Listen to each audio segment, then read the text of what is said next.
La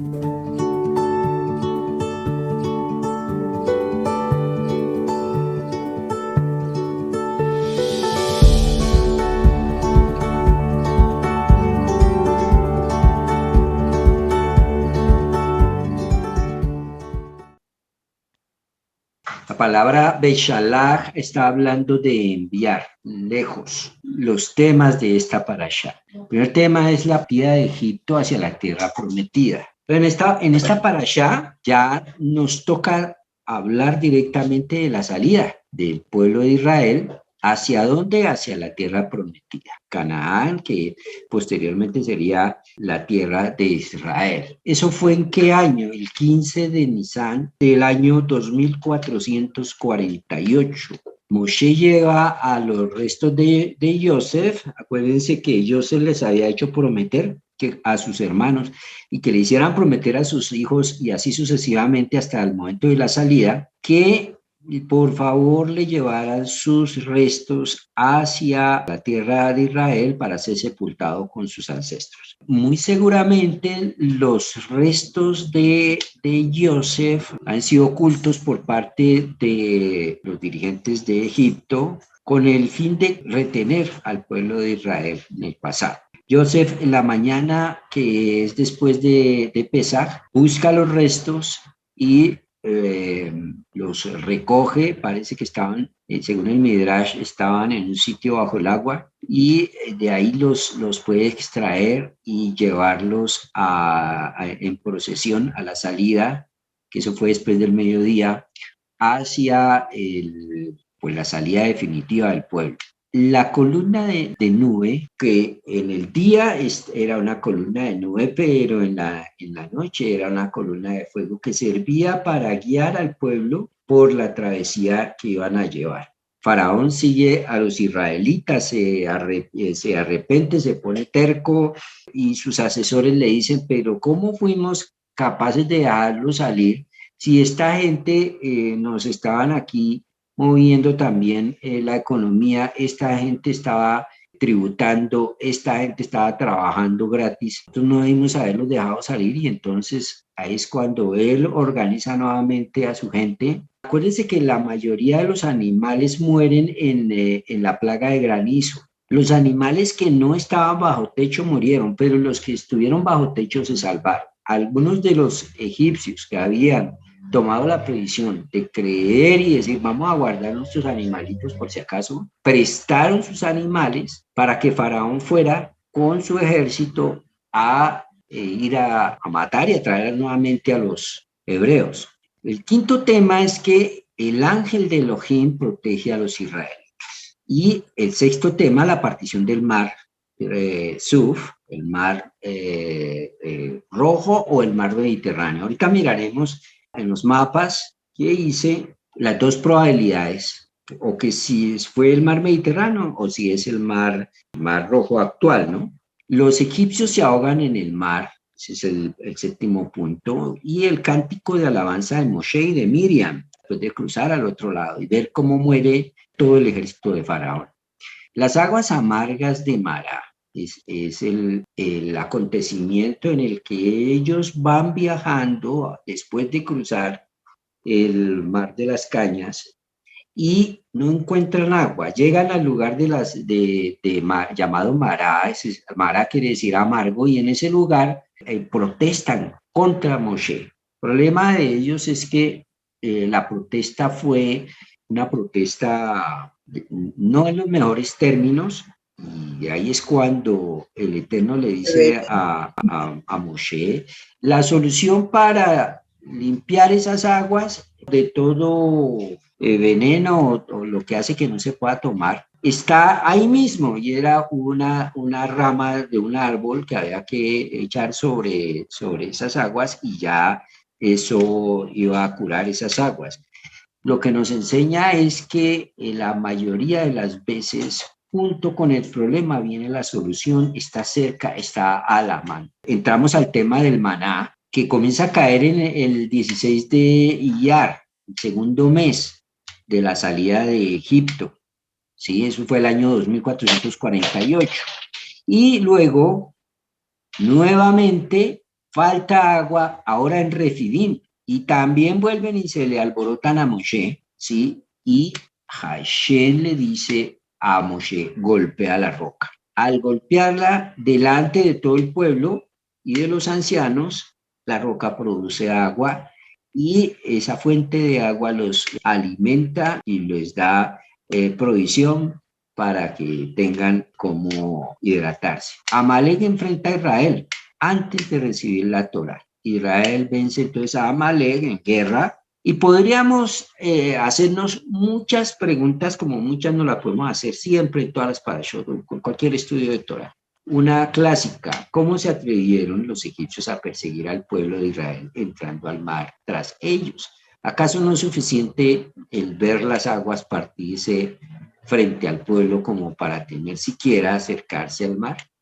Y más aún, después de haber presenciado todas las plagas en Egipto, donde ninguno de Israel fue afectado. Éxodo capítulo 13, versículo 17, nos dice, ocurrió que al expulsar Faraón, entonces la primera pregunta que nos tenemos que hacer es, ¿pero cómo así? ¿Faraón expulsó o no fue que el Señor lo sacó? Y aquí tenemos que tener en cuenta lo siguiente. El pueblo de Israel estaba compuesto por mucha gente, ¿no? Ya sabemos que eran millones de personas. 3 millones más o menos fueron los que salieron, pero había muchos más viviendo en Egipto. De esa cantidad que había viviendo en Egipto, había gente que estaba muy feliz y acomodada a la manera de vivir, los valores que tenía Egipto. Acordémonos que Israel había llegado a un nivel de caer espiritualmente, que era cercano al nivel 50. Hay 50 niveles, enseña la Torá, de impureza. Cuando se llega al máximo de ese nivel de impureza, ya no hay nada que hacer, ya no hay retorno. Lo mismo que le pasó a Faraón y a su gente. Estaban viviendo en ese nivel de impureza, ya no tenían retorno. Por eso el Señor utilizó a Faraón para su plan, interviniendo su libre albedrío. Ellos habían llegado al nivel casi cercano al 50, al nivel 49. Y por eso es que necesitan de Pesaj hasta la entrega de la Torá. Pesaj es la que celebraron en la noche antes de la salida. De ahí se cuentan 50 días hasta Shavuot, que es la fiesta de las semanas. Hay un proceso de limpieza desde la salida, desde Pesach, hasta que le fuera entregada la Torá. Mire, cuando una persona está en esclavitud, está tan contaminado que muchas veces le cuesta trabajo salir y vivir como una persona libre. Ese es el síndrome, por ejemplo, del preso que está preso durante años y llega un momento donde ya para él lo normal es vivir preso. Y entonces le abren las puertas de la cárcel y le dice, ya se cumplió su paga que tenía que hacer, ya se cumplió la condena, de por favor váyase. Una vez está en la calle, esta persona está totalmente desubicado y no sabe vivir como una persona libre. Algunos llegan a delinquir nuevamente para que los devuelvan a la cárcel. Entendiendo ese contexto, también vamos a ponerle otro ejemplo. Es como alguien que ha vivido en la calle, comiendo de lo que le dan, pidiendo limosna, durmiendo en la calle, teniendo ese tipo de vida. Una persona así, sacarlo de ese tipo de esclavitud es un proceso. No puedes sacarlo a un indigente, coger y llevártelo para la casa, si quieres hacer una obra, porque esa persona no está acostumbrada a vivir en la comunidad, no está acostumbrada a vivir con reglas, no está acostumbrada a vivir con los valores. Él piensa que él es libre y entonces él vive y hace lo que él le parece que es.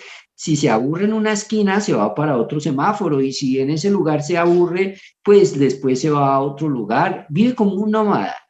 Y entonces vive de un lado a otro sin reglas y sin restricciones ni normas. Pues ese tipo de personas piensa entonces que él, porque tiene que someterse a unas reglas de un hogar, y que tiene que bañarse, y que tiene que levantarse a tal hora, tiene que acostarse a tal hora, tiene un horario para comer, una forma de vestirse, tiene que tener limpieza, tiene que asearse la boca, todo eso son reglas. Y una persona que vive en indigencia no tiene reglas, no hay reglas. Él vive como venga el día y se acuesta a la hora que él quiera y se para a la hora que él quiera y si se quiere bañar en un mes se baña y si no se puede durar 2, 5, 6, un año sin bañarse, etcétera. Él no tiene problemas en ese sentido porque vive una vida de oscuridad y una vida de esclavitud. Si una persona en esas condiciones las sacas y la metes a la casa, esa persona te va a hacer locuras en el hogar. Por eso es que hay hogares en los que recuperan a las personas que toman la decisión de salir de la droga o toman la decisión de salir de la indigencia y tiene que resocializarse la persona, volver a crear hábitos, volver a crear en él rutinas de valores morales para poder vivir correctamente en sociedad. Esa persona come con la mano, no tiene ninguna restricción de nada y no tiene que bañarse las manos y todo eso tiene que cambiarlo porque en su esquema mental ya se acostumbró y para esa persona lo normal es eso. Entonces, ¿qué hay que hacer? El proceso que hacen normalmente, sacar a la persona y llevarla a un sitio de transición donde va a aprender nuevamente a establecer normas, a establecerse en rutinas de bienestar hasta que para él ya sea entre a ser normal vivir con esas rutinas. Y en ese proceso, es un proceso también difícil, doloroso, no es fácil. No todos aguantan y algunos se vuelan nuevamente, se van otra vez a la vida de la calle. De modo que Israel, que se había contaminado terriblemente en Egipto, solo le quedaban 3 cosas que Israel no había caído en Egipto y era que no había caído en el libertinaje sexual de los egipcios, que conservaba su idioma, conservaba su forma de vestir, que era propio de ellos, que los identificaba como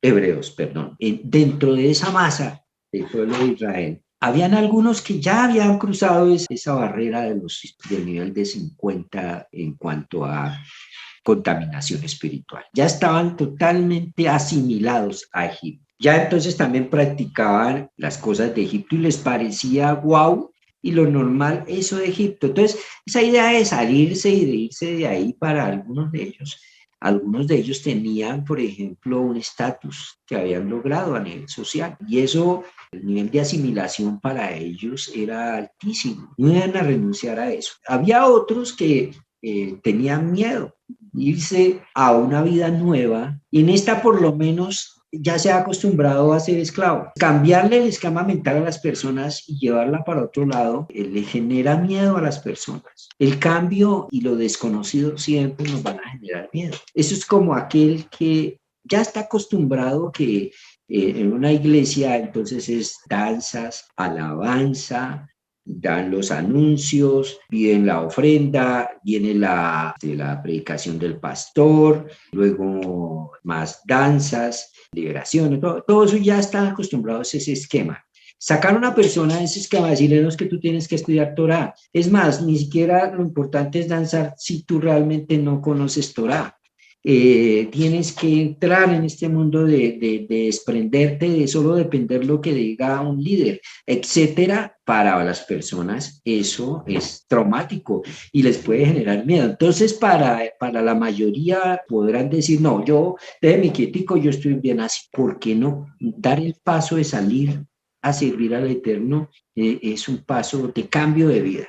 Entonces, para muchos de ellos era de miedo. Querían hacer lo que Dios decía a través de Moshe. Querían salir de ahí porque sabían también que ahí sufrían y que no estaba bien, pero les daba temor. Y había un tercer grupo, mucho más reducido, que es el grupo de las personas que como Moshe y Aarón tenían una convicción, tenían tranquilidad, tenían un nivel de emuná mucho más alto y tenían tranquilidad porque iban al Señor. Él no los iba a dejar, como decimos aquí, colgados de la brocha. No los iba a dejar tirados. Ellos tenían la tranquilidad y sabían para dónde iban con el Señor. Esto es producto de un nivel de emuná muy alto. ¿Cuántos de nosotros, si estuviéramos en ese momento de la salida, porque entre todas nosotros cada año tenemos la oportunidad de salir de Egipto, ¿cuántos nos genera miedo ese cambio? ¿Cuánto nos genera miedo depositar nuestra emuná en que el Eterno, si guardamos la Torah y transformamos nuestras vidas, que va a sacarnos adelante? ¿Cuántos de nosotros podemos dar ese paso de emuná, de tranquilidad, de fe? Entonces, no podemos juzgar a los otros, que no es fácil. Y cuando salen, si no es porque se sienten los que tenían miedo, sienten que eran expulsados por Faraón, que es una estrategia que Dios utiliza, no hubieran dado ese paso de fe, de salir y de irse a una vida de quién sabe qué, por allá lejos, al desierto, sabiendo que eso allá era terrible la vida, que no era fácil, y que muy probablemente al entrar a Canaán tenían que ir a pelear. O sea, póngase usted a pensar que a usted le tocara salir con su familia, que sus hijos van a ir a entrar a la guerra, luego a poseer la tierra a la que van a ir, por más que le digan que van con Dios, no es fácil. Lo que hizo que tomaran muchos las fuerzas, ya uno con el miedo, pero si ve que ya le está peligrando la vida, pues corre y sale y da el paso por lo menos, y eso ayudó para que muchos pudieran salir. Entonces, dice la palabra aquí, en Éxodo 13:17, que al expulsar Paró al pueblo, no los condujo Elohim por el camino de la tierra de los filisteos, porque cercano era. O sea, el camino lógico era el camino de seguir derecho por cerca del mar Mediterráneo a salir por la tierra de los filisteos, que era el camino corto para llegar a la tierra prometida. No los mandó por ahí con la siguiente explicación: para que no se arrepienta el pueblo cuando vean guerra y vuelvan a Egipto. Aquí varias formas de explicar esto. Sucede que 30 años antes de la salida hubo un primer éxodo. ¿Quiénes salieron? 300,000 hebreos salieron, según nos dice el Midrash, guiados por sus líderes, y esta gente era de la tribu de Efraín, que habían calculado mal, sus líderes, el tiempo de los años de esclavitud en Egipto, y que al calcular mal dijeron que la salida ya. Los otros líderes dijeron todavía no es, que es ya. Ustedes tienen, no les falta fe, y imagino la discusión que tuvieron, y se fueron este grupo de personas, y como no era el momento de la salida, y ahí está el tema, hay que hacer lo que digan los ancianos del pueblo de Israel, por más que a ti te parezca lógico. Por eso nosotros no podemos basar nuestro estudio en lo que diga un líder en el cristianismo, o lo que diga un líder en el mesianismo, lo que sea, que no es parte no tiene Torah y no tienen la sabiduría que ya no fue legada de parte de los sabios del pueblo de Israel, ¿sí? Yo le creo a Rashi, yo le creo a Maimónides, yo le creo a ellos porque es lo que se nos fue ordenado en la Torah. De la interpretación de lo que te enseñan los sabios del pueblo de Israel, no te apartarás ni a la izquierda ni a la derecha.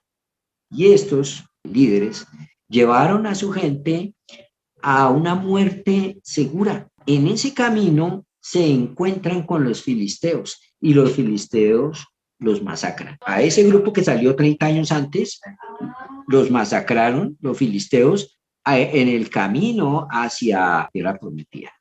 Y ahí se encontraban los restos óseos de los cuerpos de los efraimitas que murieron. El Señor dice, hay gente aquí, que es la mayoría, que tiene miedo. Y si los meto por ese camino, pueden suceder dos cosas: que vean los restos de los muertos, o que vean a los filisteos cuando vengan a guerra. Y esa gente va a salir corriendo para Egipto.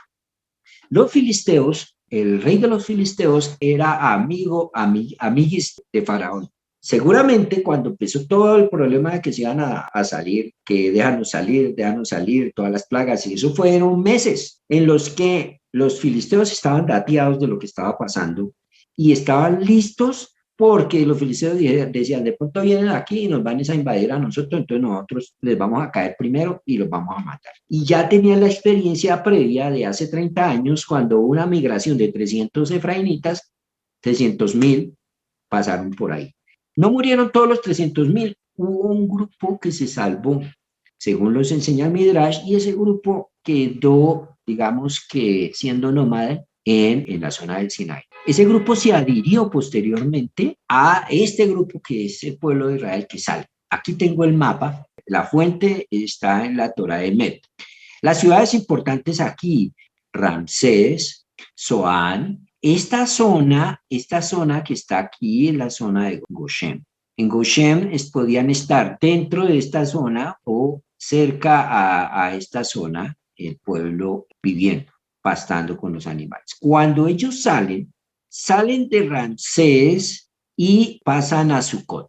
Y de Sucot pasan a Etam y de Etam se devuelven a Pitón, a Piahirot, y de Piahirot se devuelven a Migdol, salen nuevamente a Migdol, y de Migdol se devuelven nuevamente a Piahirot. Y de ahí, esto les tomó casi 6 días para llegar aquí, a donde es la teoría del cruce del mar de las Cañas, actualmente Mar Rojo. Pero hay 2 teorías con respecto a la salida del pueblo de Egipto, y entonces es mi deber mostrarles cuál es la otra opción que hay. Esta salida, por supuesto, es una salida muy estudiada y muy expuesta en todo lado, ¿no? La que les estoy mostrando acá. Básicamente, la idea es que ellos salen y empiezan a divagar, van, se devuelven, de modo que le llega la noticia a Ramsés, a Paró. ¿Cuál era el convenio? Paró había dicho, váyanse, por favor, ya váyanse, pero la idea de Faraón no era que se fueran definitivamente. Y Faraón envía, según nos enseña el Midrash, un grupo de gente de su ejército para que los escolten y miren cuál va a ser el movimiento que van a tomar. Como la gente le llega con informes a Faraón, no, estos se están devolviendo y otra vez están perdidos. Ahí es cuando Faraón con su gente toma la decisión de poderlos volver a coger y traerlos como ganado, a que nuevamente sirvan de esclavos en Egipto. Lo que nos enseña la Torá es que todo esto fue con el fin de confundir a Faraón y a su gente para que el plan era terminar hundiendo a todo el ejército de Faraón bajo el agua. Eso fue una trampa de parte del Eterno contra Faraón y su gente. Esta es la primera opción que hay. Aquí la vista de la misma desde una perspectiva más alejada. La otra perspectiva que hay es esta. Esta nos habla de, voy a acercarme acá, exacto, están viendo mejor. La otra, entonces tengan presente esto, generalmente no, este tipo de cosas no las enseñan. Salen ellos a Sucot, entonces, ojo, los sitios donde pararon, no hay evidencia arqueológica todavía de estos sitios, de Sucot, de Etán, de Baal Zephon, de Mará, de Elín, porque muchos de esos lugares no eran lugares poblados establecidos, ¿sí? Sino que pararon en tal parte y ahí había un oasis y ahí vieron a ver si acampaban para poder también tomar agua y resultó que el agua estaba envenenada. No era un lugar, una ciudad ni un poblado. ¿Y cuáles eran las ciudades? Las que tengo aquí marcados con amarillo. De modo que podía ser así como está aquí, porque fíjense, Sucón, Etam, Baal, Zephon, Mara, Elín, Refidim, todas están aquí dispuestas cerca a la costa mediterránea. Y les decía que esta es la ruta más probable, pero es la menos difundida. ¿Qué es la ruta más probable? Es que en la narración dice que ellos estuvieron en Etam. La narración nos dice que en un momento estaban en Baal Zephon, en Etam, antes de cruzar el mar. Y luego cruzan el mar y otra vez están en Etam. Entonces, ¿cómo así? Entonces, según los análisis que hacen los sabios, ellos tomaron este camino. Sucot está aquí, Etam, Baal Zephon, y el cruce fue por el mar Mediterráneo, haciendo una especie de curva y volviendo a la misma ribera en otro lugar. Aquí es donde las aguas estaban amargas. Aquí comienza el proceso donde reciben maná, etcétera, y en este camino empiezan luego a ir porque ellos iban a recibir la Torá.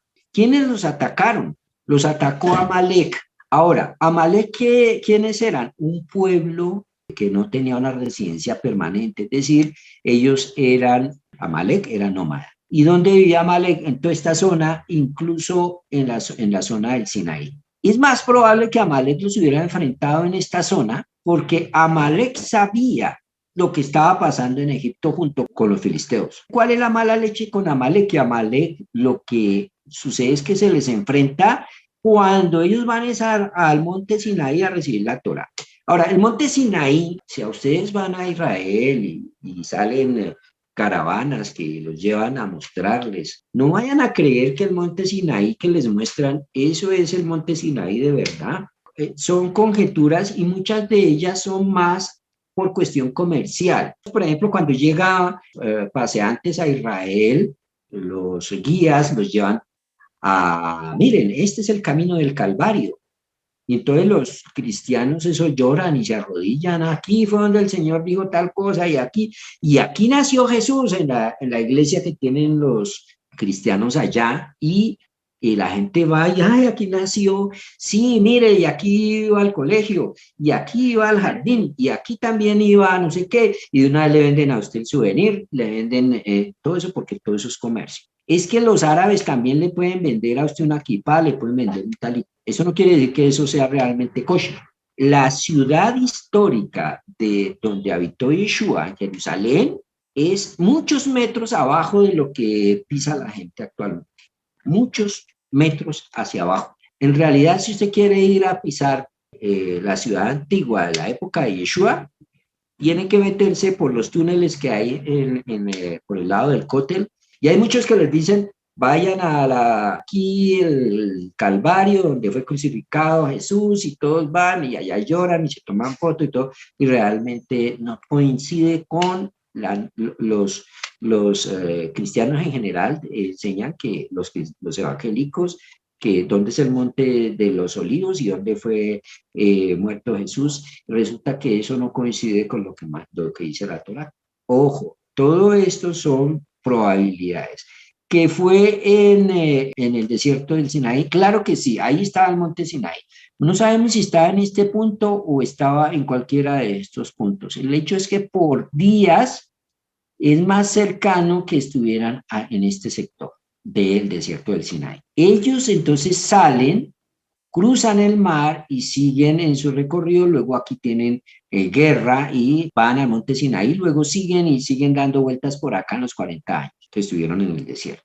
Dice en el capítulo 13, 18, e hizo girar Elohim al pueblo por el camino del desierto hacia el mar de los juncos, y armados ascendieron los hijos de Israel de la tierra de Egipto. Entonces aquí yo tengo que hablar de dos cositas.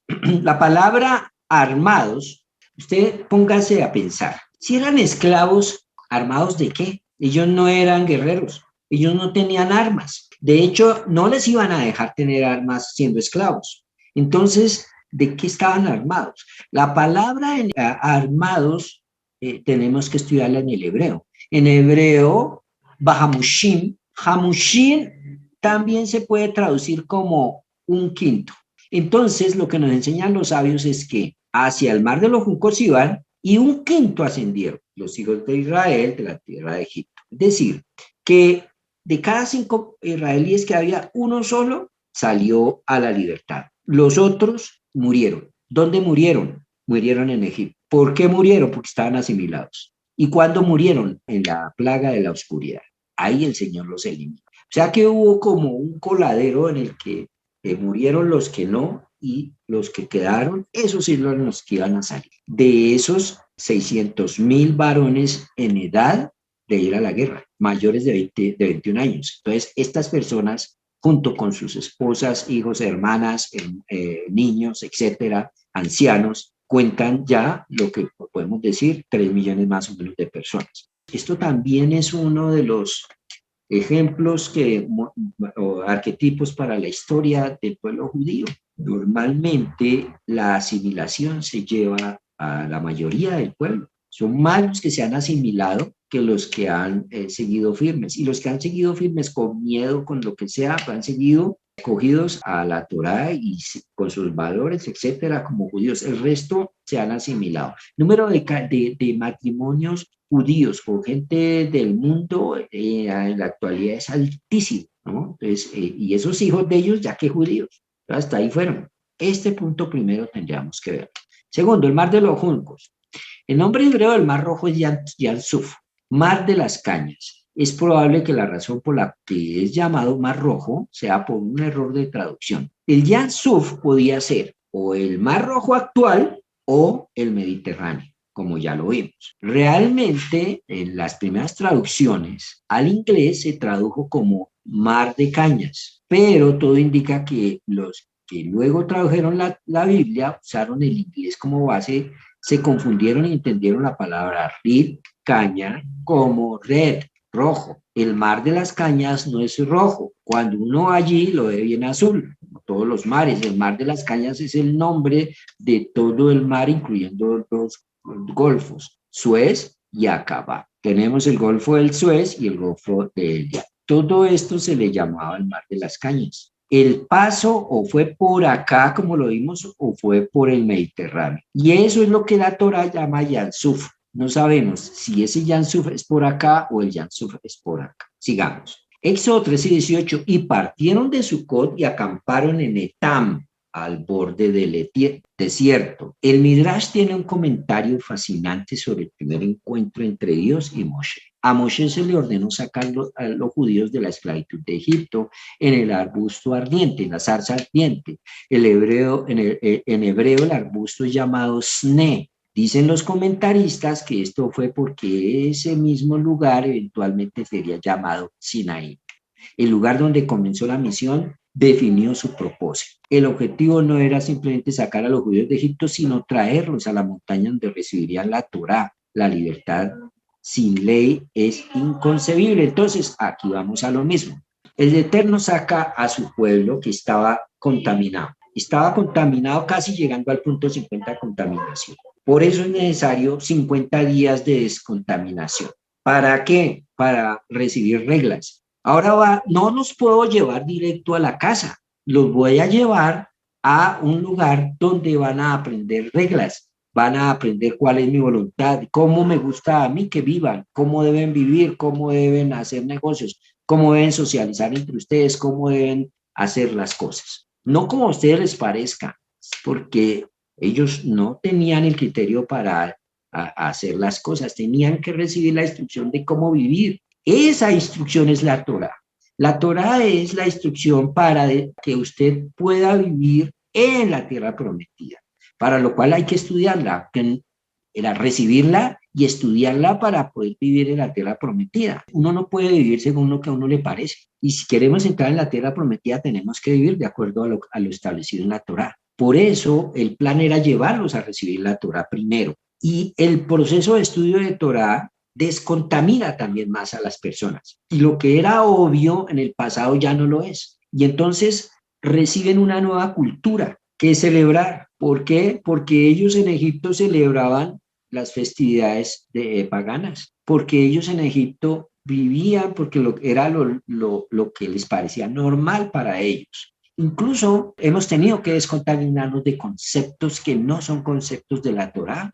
Antes, ¿cómo pensábamos? Pensábamos en un Dios trino. Y luego, ¿cómo pensábamos? Que no, que era un Dios dual, el Padre y el Hijo. Y luego el estudio de la Torá nos va llevando que Dios es uno. Cosas que eran obvias leyéndolas, pero que siempre hubo cuentos para desviarnos de eso.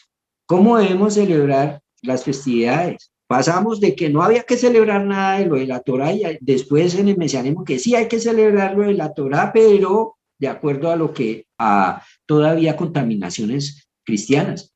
Y tenemos que pasar luego al estudio de la Torá, que es el que nos descontamina y dice, no, que se hace así, así y así. Ese paso a recibir la Torá es importantísimo y lo primero que va a tratar el opositor es que tú no recibas Torá. De alguna manera te va a meter ideas para que no recibas Torá. te va a meter miedo. Pilas que por ahí los que terminan negando al Señor, a Yeshua. Pilas que por ahí los que se meten a estudiar mucha Torah y todo eso terminan metidos por allá en la cábala y terminan por allá haciendo cosas locas y cosas. Y es pilas de gente que no, tampoco sabe de qué habla ni por qué le advierte a las personas. Ese es Amalek, precisamente hablando. Y Amalek va a utilizar todos los recursos para evitar que el pueblo de Israel, es decir, tú y yo, nos metamos en la Torá. Por eso es que la primera guerra que se les viene no es contra los filisteos, la primera guerra que se les viene a ellos es contra Amalek. Amalek es el Satán. Entonces, en la salida, sigamos, en Éxodo 14, 19, se desplazó el emisario. La palabra para emisario es Malach de Elohim, el emisario o el ángel de Elohim, como lo traduce. No podemos asignar que Dios mismo era el que estaba en forma de nube, que era nube de día y columna de fuego en la noche. Eso sería ir en contra de todo lo que hemos aprendido en la Torá. Sino que en estos casos Dios manda un ángel para cumplir estas funciones. Entonces se desplazó el ángel de Elohim, es decir, la nube, que estaba yendo al frente del campamento de Israel, se fue y se puso detrás de ellos. ¿Por qué? Porque venía los egipcios, venía Faraón detrás de ellos. Y los coge contra el mar y venía Faraón detrás. En Éxodo 14:2 dice, di a los hijos de Israel que den vuelta y acampen delante de Pía y a Girot. Esto fue antecitos de lo que les estoy narrando ahorita, ya les explico. Entre Migdol y el mar, acamparéis frente a Baal Zephón en el lado opuesto al mar. Pía Girot está aquí. Pía Girot sí hay evidencia histórica porque hay restos arqueológicos de Pía Girot. Aquí hay fotos, los restos de Pía Girot, hay bastantes cosas de Pía Girot en Egipto actual, ¿no? Ahora sí llegamos a Éxodo 14:10. Sucede que ellos estamos aquí y aquí es donde es Éxodo 14:10. Ellos estaban contra el mar y viene Faraón y los ataca. Entonces, ¿qué sucede? Cuando Faraón se acercó, su ejército, alzaron los hijos de Israel sus ojos y aquí que Egipto viajaba en pos de ellos. ¿Cómo dicen las versiones de ustedes? Las versiones normales, en las versiones al español. Dice que los egipcios viajaban en pos de ellos, pero en hebreo dice Mitzraim, dice Egipto, en singular. Miren, y temieron mucho y clamaron los hijos de Israel a Adonai. ¿Por qué temieron mucho? Miren, Egipto estaba destruido. Faraón tenía un ejército que había sido mermado. Venían con caballos prestados. No tenían el poderío de hacía meses. Vieron cómo Dios les había dado semejante muenda en todas esas pruebas, en todas esas plagas. Entonces, ¿por qué iban a temer? Sí, hay gente que tenía miedo, pero luego no habían visto que Dios estaba en control del asunto. Entonces, ¿qué es lo que nos quiere decir el versículo cuando dice que vieron a Egipto? La persona normalmente, cuando quiere salir de la esclavitud, tiene que luchar con el Egipto que hay dentro de él. Y dentro de nosotros, en áreas de nuestra vida, hay Egipto, ¿sí? Hay eso que es el rezago de la esclavitud en lo que yo andaba antes.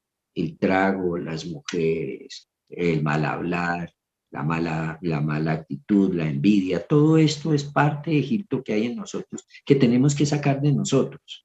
A eso se refiere ese Egipto que tuvieron miedo.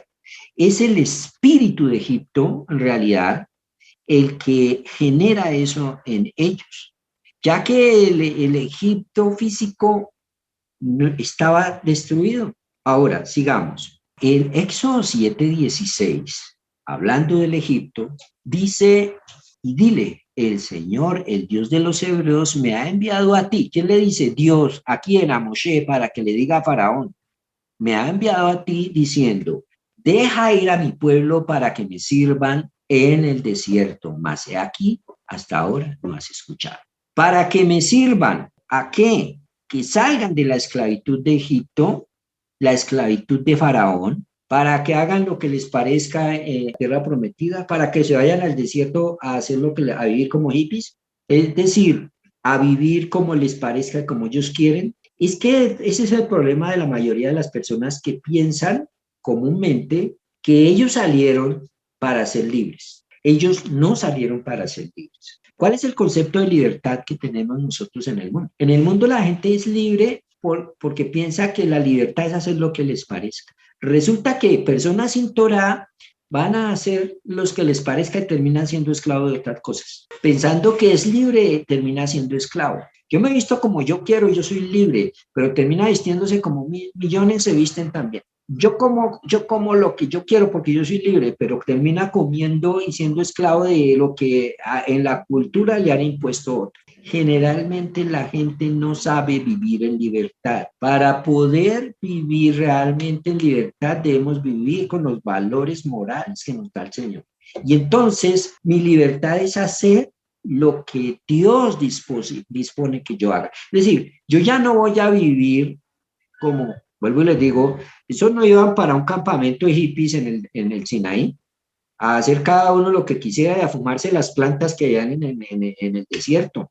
Ellos iban a ir a cumplir normas y iban a aprender qué normas debían a seguir, normas de ellos, es decir, iban a salir de esclavos de Faraón ahora a ser siervos de Dios o esclavos de Dios. Y eso es lo que nos toca a nosotros. ¿Usted cree que usted está aquí aprendiendo Torah para hacer lo que le parezca?